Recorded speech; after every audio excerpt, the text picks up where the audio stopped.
नमस्कार दोस्तों। आज हम जानेंगे होम लोन के बारे में। ठीक है। और होम लोन से जुड़े जितने जितने भी सारे टर्म्स होते हैं उनके बारे में हम जानेंगे।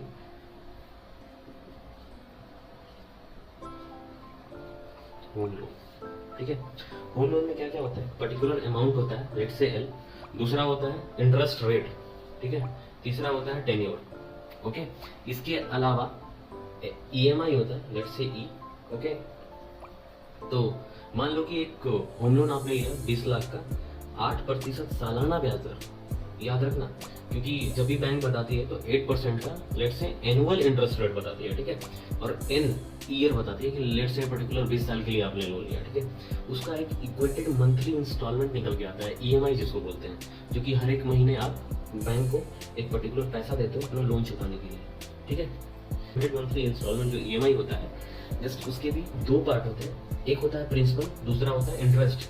ये तो जितने साल के लिए आप लोन लिए रहते हो बैंक से, वो तो ब्याज आपको देना ही देना है। ये प्रिंसिपल का बहुत बड़ा रोल होता है। यही प्रिंसिपल आपके लोन अमाउंट को कम करता है ड्यूरिंग द टेन्योर। ब्याज तो आप बैंक को देते रहते हो, लेकिन पी का कंट्रीब्यूशन होता है लोन अमाउंट को कम करने के लिए। पहले तो जानते हैं दोस्तों कि ये ईएमआई आखिर में कैलकुलेट कैसे करते हैं।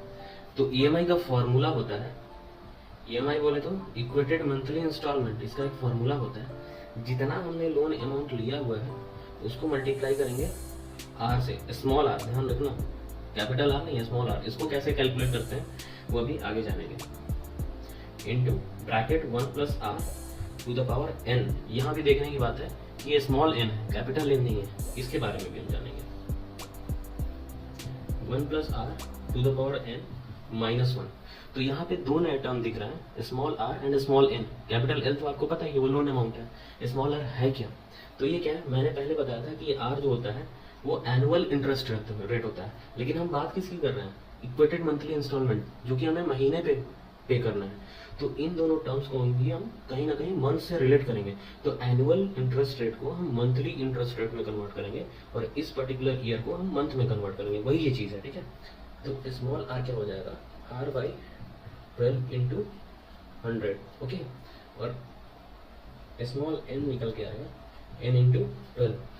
मान लो कि हमने 20 साल के लिए लोन लिया है, तो उसको महीने में कन्वर्ट करेंगे तो 20 इंटू 12 कितना हो जाएगा? 240 महीने, 240 मंथ्स। इन दोनों चीज़ों को सिंपली इस फॉर्मूला में पुट करेंगे तो हमारा ईएमआई निकल के आ जाएगा। क्योंकि मैंने बताया कि ईएमआई का दो पार्ट होता है, principal and interest.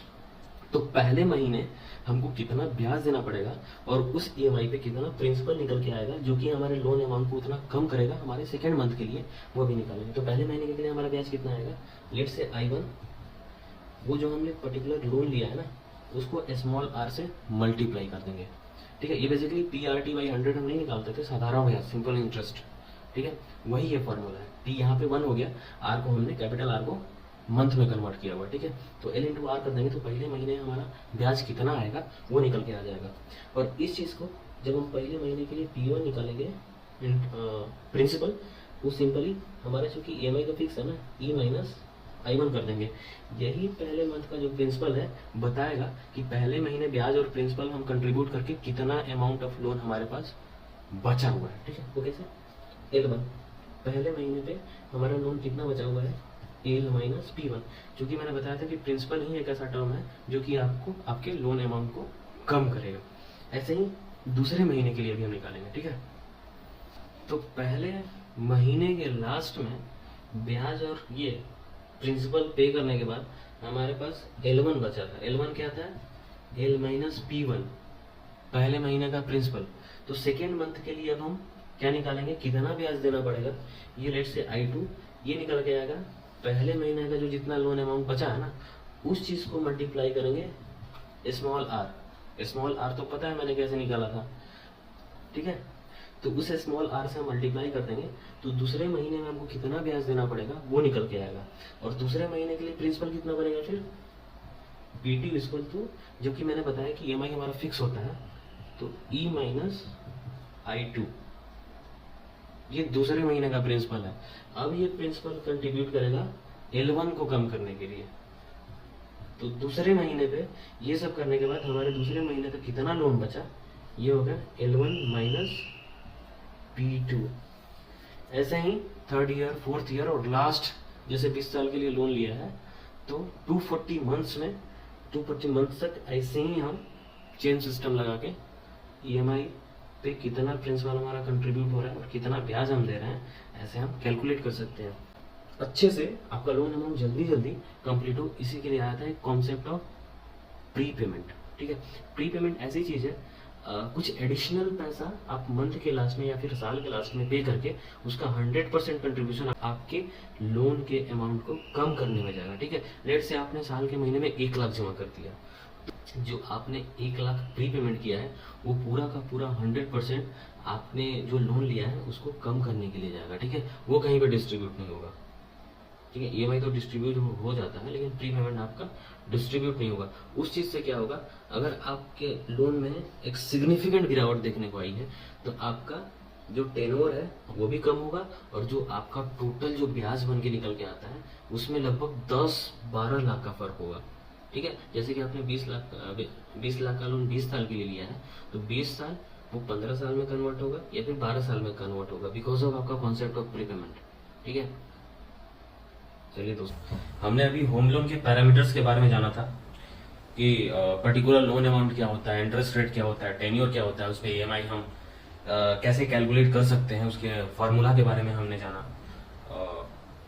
Annual interest rate को मंथली इंटरेस्ट रेट में कैसे कन्वर्ट करते हैं, वो सब सारी चीजें हम जान लिए। अब हम इसको एग्जाम्पल से समझते हैं। ठीक है, मान लीजिए हम होम लोन लेने जा रहे हैं, हमने होम लोन लिया 10 लाख का। ठीक है, 10 लाख, और उसका जो सालाना ब्याज दर है एनुअल इंटरेस्ट रेट वो है मान लीजिए 7%, 7%। ये एनुअल है और हम कितने साल के लिए ले रहे हैं, तो लेट से हमने 20 साल के लिए लिया। ठीक है, 20 ईयर।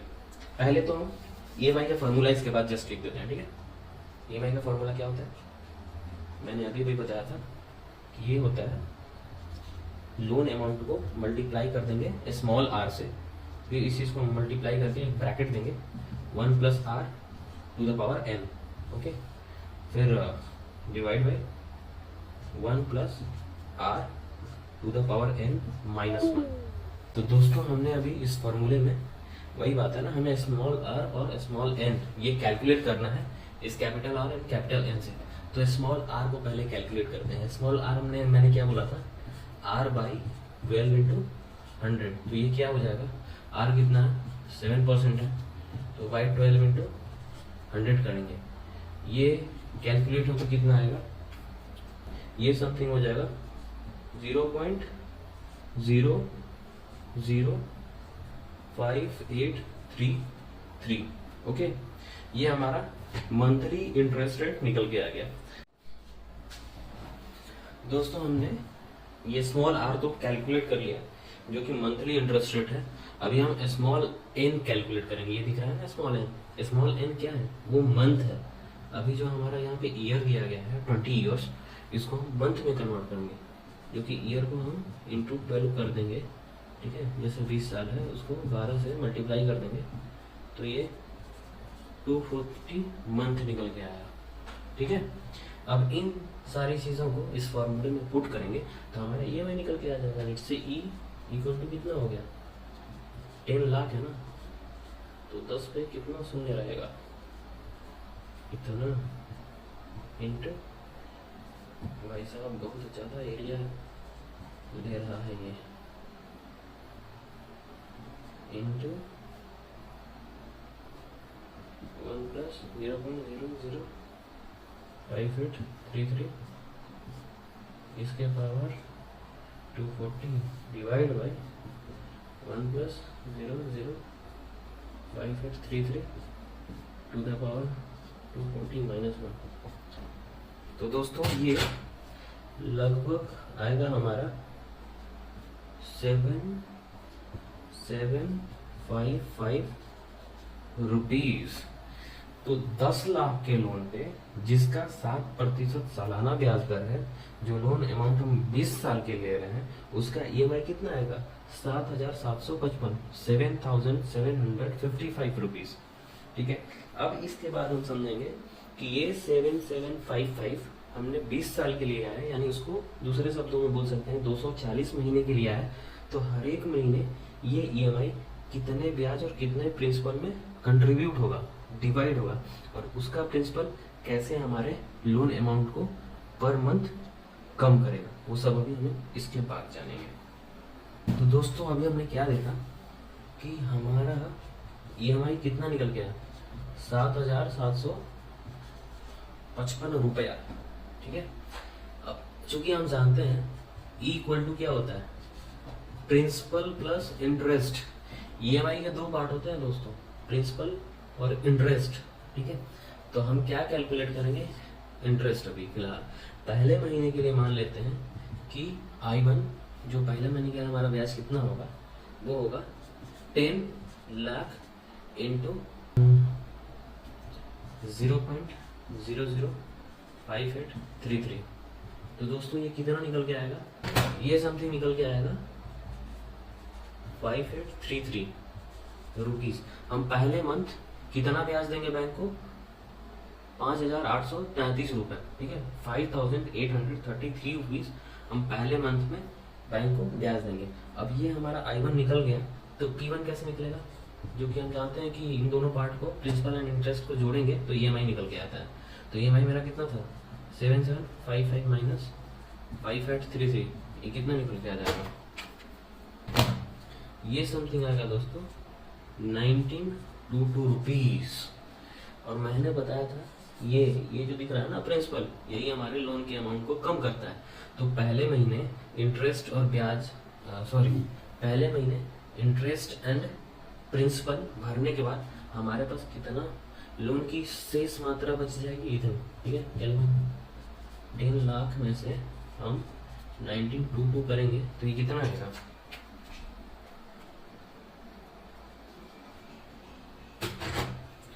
Something 998078 rupees. तो हमारा पहले महीने लोन का शेष अमाउंट कितना रहेगा, 9,98,078 रुपए, 9,98,078 रुपीज ओनली। ठीक है, ये तो पहले महीने हमारा शेष लोन है। अब दूसरे महीने का हम जो ब्याज और क्या बोलते हैं प्रिंसिपल निकल के आएगा, वो इस पे डिपेंड करेगा, ना कि इस पे, क्योंकि हमारा लोन अमाउंट अब ये है दूसरे महीने के लिए। वैसे ही तीसरे महीने के लिए, चौथे महीने के, चलो दूसरे महीने के लिए भी निकाल लेते हैं। ठीक है,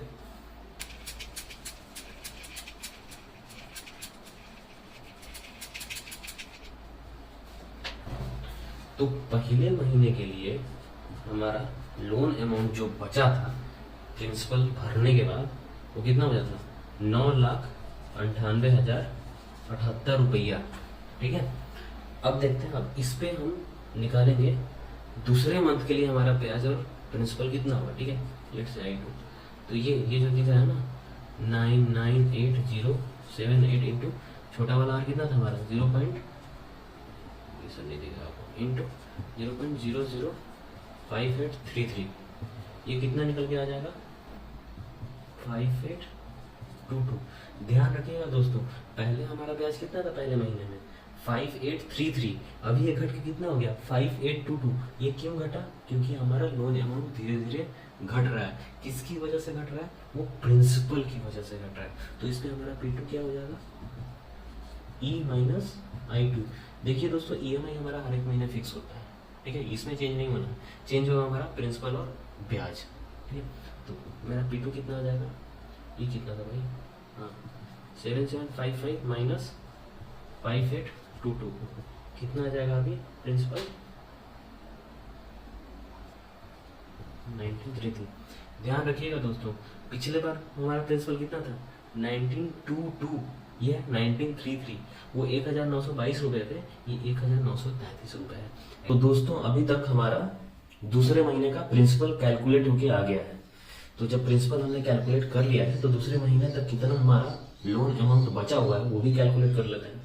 दूसरे महीने के लिए बचा हुआ हमारा लोन कितना है, तो हो जाएगा L1 माइनस P2। ठीक है, ये समथिंग हो जाएगा 998,078 माइनस 1933, ये कितना हो जाएगा दोस्तों, ये समथिंग हो जाएगा 996,145। देख रहे हैं कैसे कैसे हमारा 10 लाख से लोन घट के मतलब ज़्यादा तो नहीं घटा है, 9,96,145 रुपये। हम अभी तक यही जाने कि कैसे हमारा प्रिंसिपल लोन अमाउंट को कम करता है। हम ये भी एक चीज़ नोटिस कर रहे हैं कि हमारा जो इंटरेस्ट रेट है धीरे धीरे कम हो रहा है। देखिए दूसरे महीने के लिए जो इंटरेस्ट आया है ब्याज वैल्यू वो है 5822। पहले महीने के लिए कितना था? 5833। प्रिंसिपल देखें तो पहले कम था, अभी ज़्यादा हो रहा है। तो जैसे जैसे हम 20 साल के नज़दीक जाते हैं वैसे वैसे हमारा ब्याज कम होता है, बट प्रिंसिपल का कंट्रीब्यूशन हमारे लोन अमाउंट को कम करने के लिए वो बढ़ते जाता है। जैसे कि पहले 1922 था, अभी 1933 हो गया, वैसे ही तीसरे महीने के लिए और ज़्यादा हो जाएगा। ठीक है, लेकिन अभी भी फिलहाल उतना हमारा प्रिंसिपल अमाउंट बढ़ता नहीं है अगर हम ऐसे ही कन्वेंशनली अगर कहें तो। इसीलिए अगर हम चाहते हैं कि हमारा लोन अमाउंट में एक सिग्निफिकेंट कमी आए तो उसके लिए हम इंट्रोड्यूस करते हैं कॉन्सेप्ट ऑफ प्रीपेमेंट। ठीक है, तो दोस्तों अभी हम जानेंगे कि कॉन्सेप्ट ऑफ प्रीपेमेंट होता क्या है। ठीक है, कॉन्सेप्ट ऑफ प्रीपेमेंट। ठीक है दोस्तों, प्रीपेमेंट से ही लग रहा है कि हम अगर कुछ पैसे एडिशनल अगर बैंक को दें तो हमारे लोन में सिग्निफिकेंट एक कमी आ सकती है। ठीक है, वही होता है बेसिकली प्रीपेमेंट। क्या होता है कि हम हर एक महीने प्रिंसिपल अमाउंट जो होता है ना वो भरते जाते हैं और साल के अंत तक एक अच्छा खासा अमाउंट तो हमारा लोन में कम हो जाता है, लेकिन उतना भी अच्छा नहीं होता। अगर हम साल के अंत में अगर 1,00,000 रुपए, 50,000 रुपए, जितना भी आपसे हो सके अगर वो देते हैं तो प्रीपेमेंट ऐसा नहीं है कि ईएमआई की तरह वो प्रिंसिपल और इंटरेस्ट में ऐसा बढ़ जाता है, ऐसा नहीं होता है। प्रीपेमेंट 100% उसका कंट्रीब्यूशन लोन अमाउंट को कम करने में जाता है। ठीक है, तो मान लीजिए आपने 1,00,000 रुपए जमा कर दिया साल के अंत में और ये अमाउंट साल के अंत तक थोड़ा सा तो कम हो ही गया है, तो डायरेक्ट इसमें से 1,00,000 माइनस होगा। 1,00,000 माइनस कम होके जो लोन का शेष अमाउंट बचता है तो दूसरे साल के लिए उसका इंटरेस्ट जो ब्याज की वैल्यू होती है वो और कम हो जाती है, क्योंकि ऑलरेडी हमारा जो लोन अमाउंट है वो कम हो चुका है। तो अगर ये चीज़ कम हो गई, ईएमआई तो मेरा फिक्स है, तो ये इसका कंट्रीब्यूशन और बढ़ जाता है। तो ऐसे हमारा लोन अमाउंट जो हमारा फिक्स टेन्योर है 20 ईयर्स का वो कम हो जाता है। वो 15 साल भी हो सकता है, 12 साल भी हो सकता है, डिपेंड करता है कि आप प्रीपेमेंट कितना ज़्यादा जमा करते हैं।